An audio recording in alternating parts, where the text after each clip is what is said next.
FIR कटो ताकि हिननि जो घर वञण बि यकीनी थी सघे, हिननि जी तफ़सील बि थी सघे न। कोशिश कई एफआईआर कटी वञे। अॼु सॼे ॾींहं असांजी कोशिश जेका आहे उहा बि रायगा थी वई न। या एफआईआर कोन थी, अॼु बि कोन थी। सीट त लही वेंदो।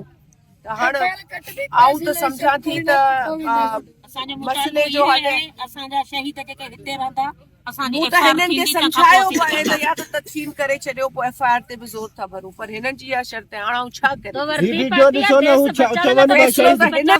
ऐं ॿी ॻाल्हि, नियाणियूं छो निकितियूं आहिनि? ख़ुदा जो कसम त ही राति जो घर में महफ़ूज़ कोन आहियूं, ही राति जो घर में असांजूं महफ़ूज़ कोन आहियूं, ही मजबूरी निकितियूं आहिनि। नियाणियुनि खे महिरबानी कई आहे, त हिनखे महिरबानी करे जेसीं न फारसी जे लाज़िम ते असीं न उथंदासीं।